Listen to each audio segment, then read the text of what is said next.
Hi everyone, it's Clyde at Vibrant Soap, and today I'm going to be talking about two things.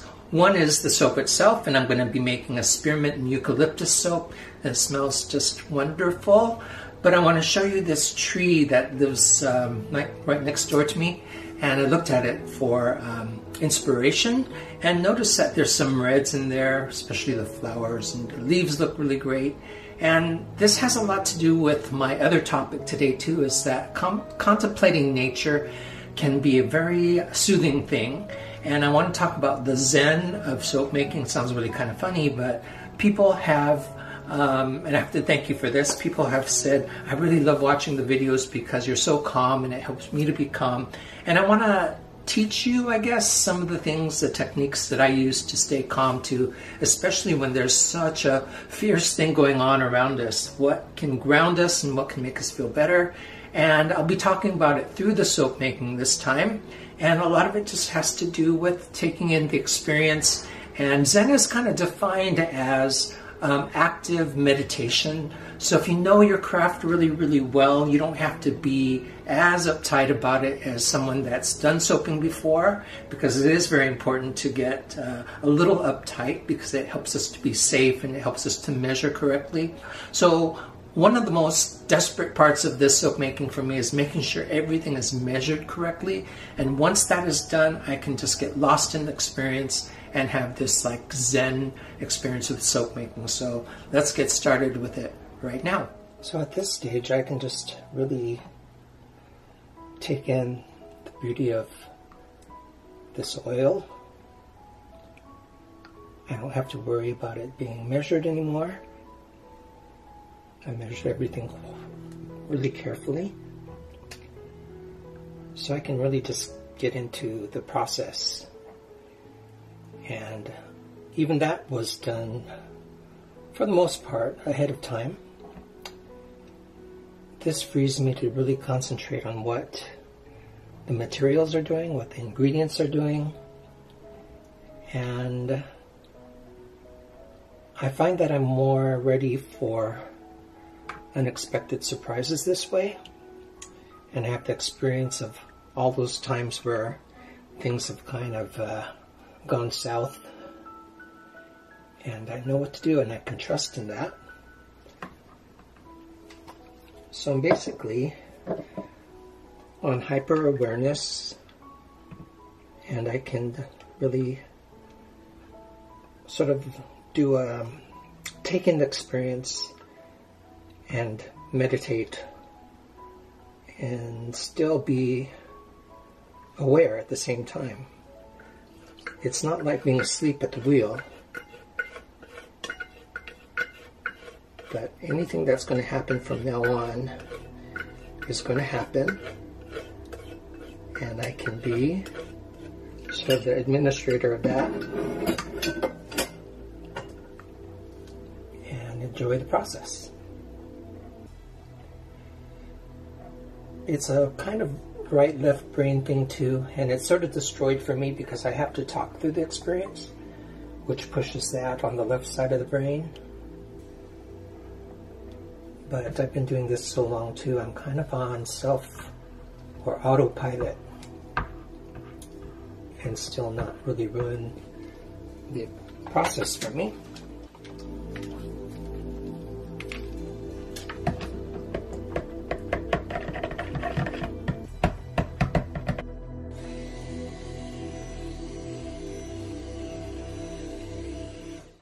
The hum of the noise is part of the process for me too. Although for my videos I tend to lower the volume on the buzz of the blender.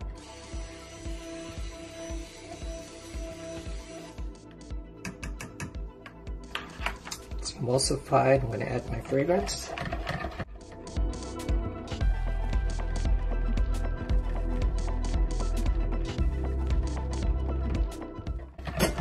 Repetitive noise means that you know what the next beat and the next beat is going to be, and that's oddly satisfying too.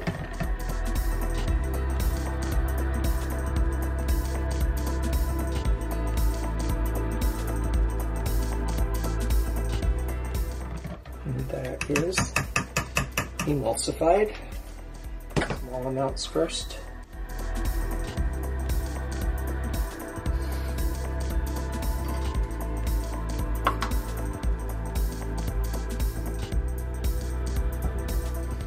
I think it helps that I do about an hour and a half of yoga, and I have to do that on my own now since we're kind of shut down as far as the gym where I was doing my yoga before, social distancing and pandemic and all, but I find that I really still need that yoga time. Now my big colors. And I don't want to forget, I want to leave some for my white, like I did the last time. Still have to be conscious of what you're doing. Again, so you're not asleep at the wheel, you're just putting some trust in what you're doing. And I didn't find that this was possible to have, for example, for lack of better terms, the zen of soap making when I was a new soaper. That had to come because I had to think more when everything was unfamiliar to me. So I think the objective is being careful, learning the ropes, so you can get to this point where you can just be aware in a different sort of way. And that's when I feel my creative brain really can take over and I get ideas for the next soap and the next soap. Okay, so that's all the soap. And I didn't forget to pour anything this time. As I was pouring, my awareness told me that the soap batter was behaving itself. So what I'm going to do now is mix my smaller amounts of color, because I'm going to do it again later on. This gives it a head start.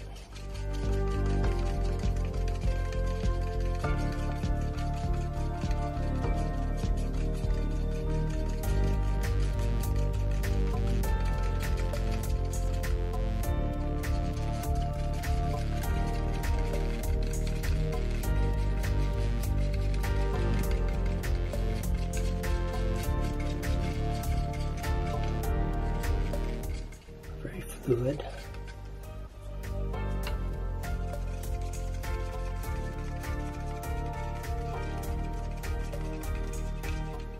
Liquids are a part of the natural world, so I'm just really, it's almost like watching waves, except my physical self is causing the waves, but I can still get into it, admire it,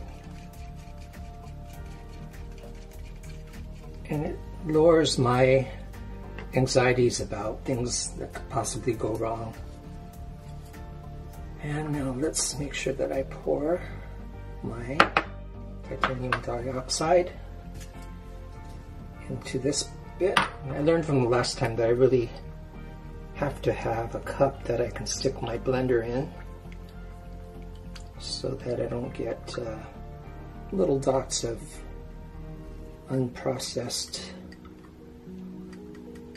titanium dioxide. Okay, I'll blend that last though. Give the bigger amounts of color a blend.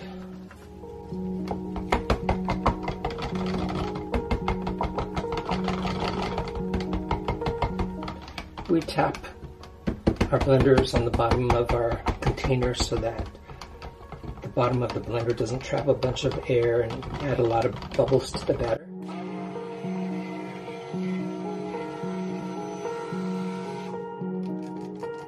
It's getting to be a stronger trace now.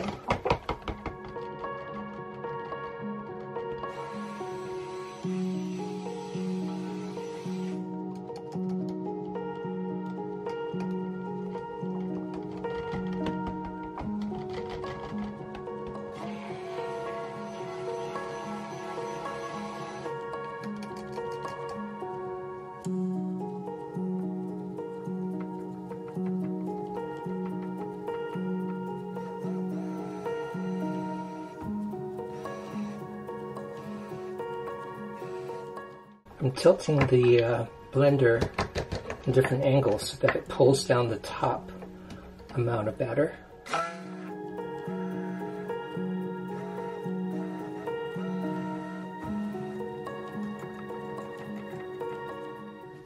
Give this another stir. I sometimes feel these little whisks work well to blend these smaller amounts. Keep it immersed so it doesn't bring any extra air.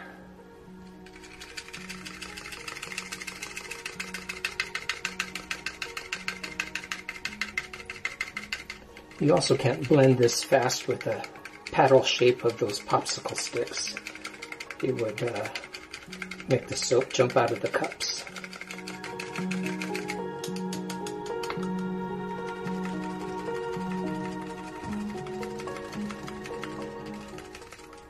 I don't always talk this way about how I keep my calm, but I can say probably about 60% of the comments I get are about how I stay calm during this whole process, and it just kind of made me think about why it is that I can remain calm during this, even when things unexpectedly come up. So I'm passing that on to you.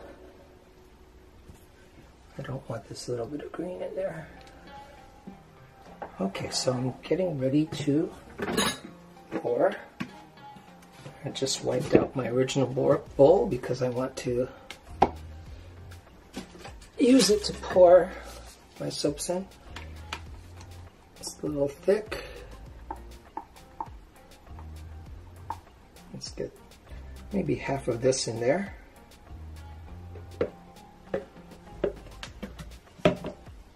And then this darker green.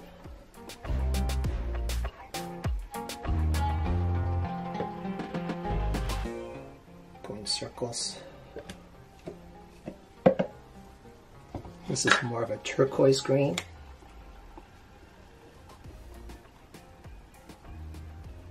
So now I'm noticing that the soap is thickening and that I can speed up a little bit, keep up with the soap.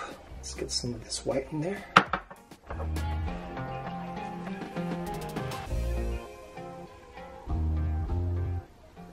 It's okay if I get a little bit of green in the white.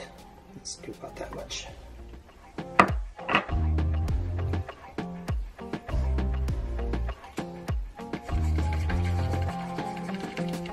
These are like my accents. It's a deeper blue.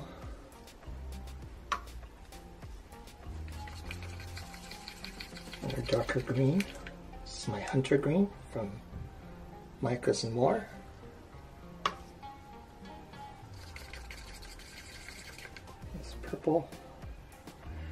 Purple because I'm surrounded by eucalyptus trees here in Southern California, and those leaves have, at least some of the eucalyptus have purple in them.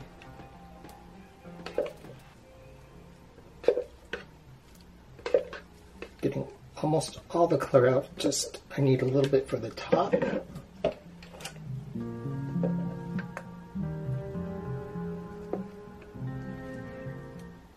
Trusting also in this part that I don't really think about how the soap is going to go into the pot, so it's okay if it goes on in there in little glops, because I'm going to do a little slice through of stirring with my spatula, which will break up some of those globs.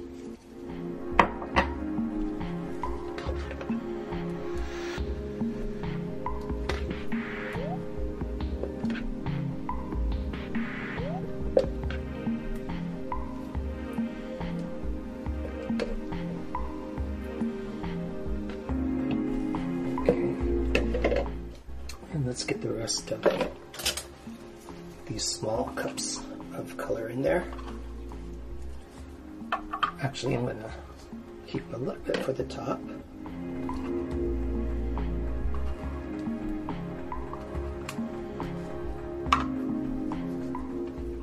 I have a little bit of really dark blue mica set aside. It's a dark blue for a mica drizzle. And this is what I mean by cutting through the soap. I'm going in the same direction and I'm turning my spatula so the thinness of it is cutting through the soap. People want to know how I get those fine lines sometimes. Okay, I'm ready for the mold. This is beautiful when it pours.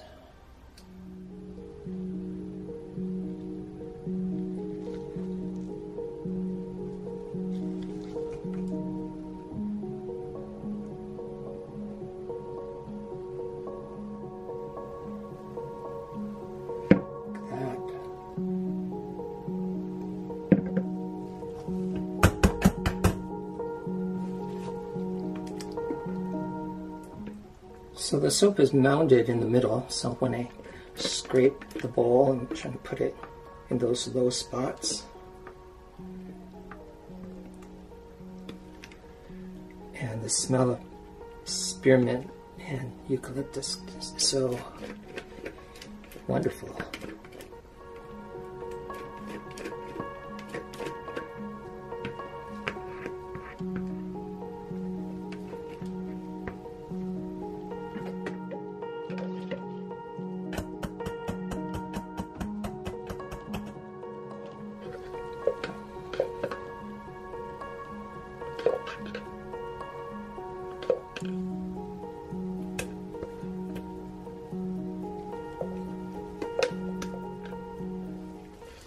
I'm just taking in how the soap is falling so that I can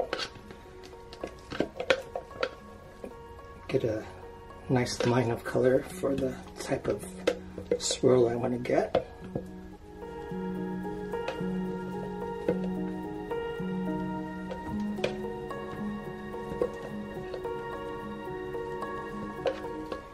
And it's at this point in time that I can really relax. Everything has gone well, and I don't have to rush to beat the soap at its hardening up. Just watching how this soap falls is fun.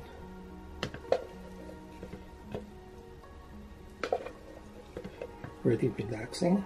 I don't have to worry at this point in time about measuring my ingredients correctly.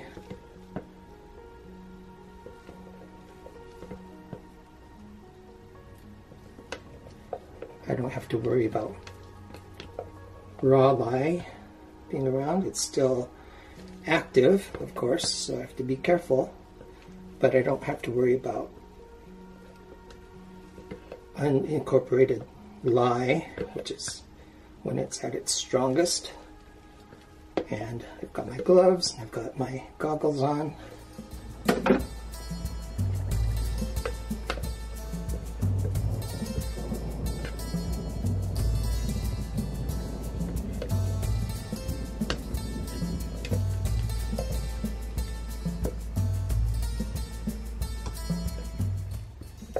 And actually, two things can happen.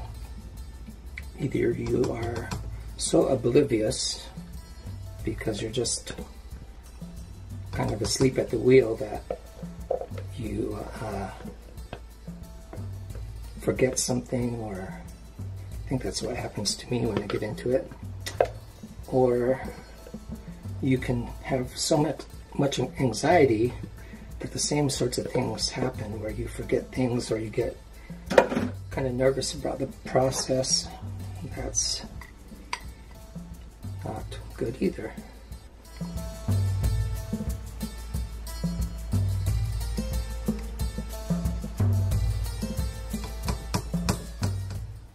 And I'm not a Buddhist, so you might wonder how I got to be this way. And I think it's just years of, since I was a kid, being interested in creativity, and there's a certain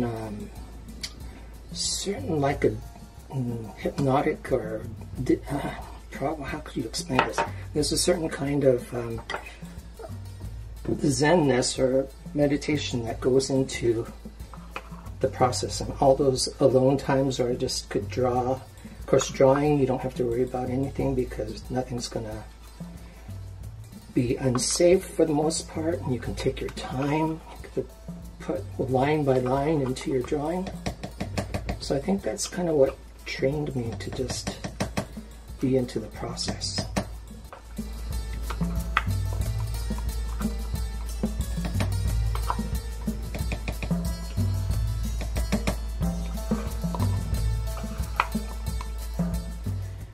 And actually, of all things that inspired this soap, or the coloring of this soap, is the Fijian iguana.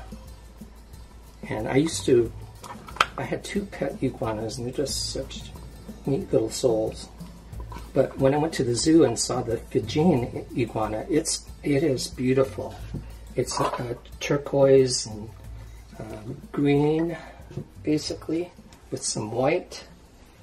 And even if you don't care for reptiles, when you see this particular Fijian iguana, you will be amazed. I think my camera didn't capture me texturizing that, so I had to turn it back on. But I just dribbled some micro drizzle on that, and I'm gonna add some more texture to the middle.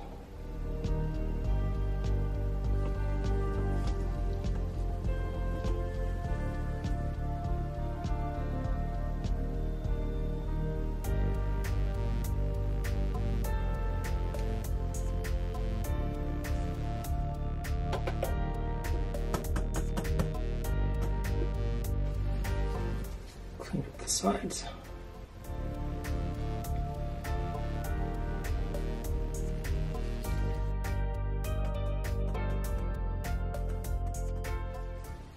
Actually, I noticed that when I tapped it down, a lot of my texture disappeared, so I'm going to try to recapture that a little.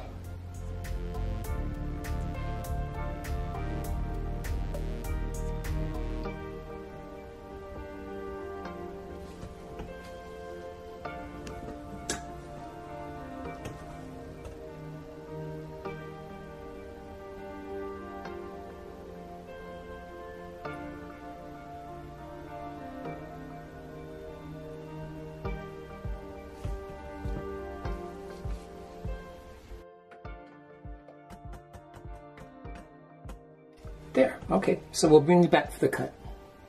And this part of soap making is one of the most satisfying because really there's nothing you can do at this point. All the decision making is all done, so you just have to accept what each bar is going to give you. Nice surprise.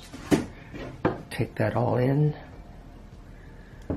Make some mental notes about how it went, which can only help you as you make your future soaps. You can take in the scent of the soap. I made a soap similar to this not too long ago, but slightly different colors. And I like how that purple is almost imperceptibly purple. It's just like the dark accent, but it definitely is purple. So I'm happy with this, that it has some of the colors that I've seen in eucalyptus. Get lost in the design. It's also part of the Zen experience to just take things in, enjoy it. And I like to take that extra step and kind of mentally take in the image of the soap and how it matches something in nature, like water.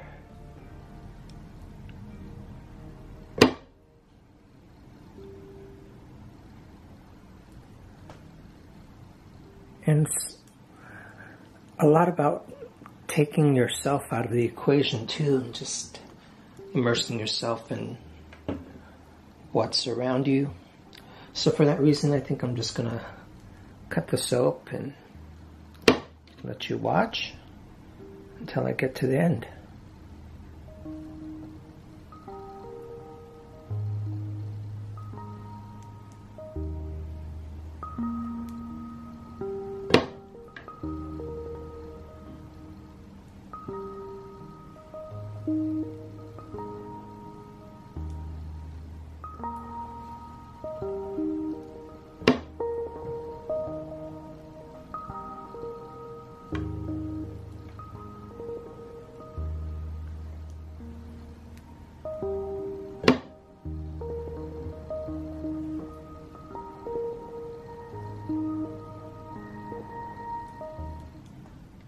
So thank you all for watching. I hope this was a relaxing video, especially this time I was with some friends and we were talking about how you might be able to take advantage of this downtime. Some isolation has been going on longer than we hoped that it would, but really nothing we can do about it. But seeing that the end of this pandemic might be in sight soon, but you can meditate, you can get to know yourself better, you can create things, you can call friends, you can look at nature.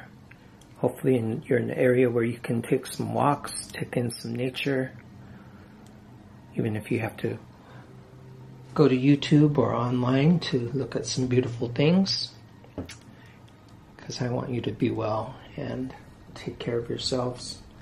I've been doing about 1 to 2 hours of yoga on my own every day, just for the contemplation, thinking, relaxing, and also taking care of my back. As long as I continue to do that, my back stays in good shape. So thanks again for tuning in, and I'll have another video for you next week.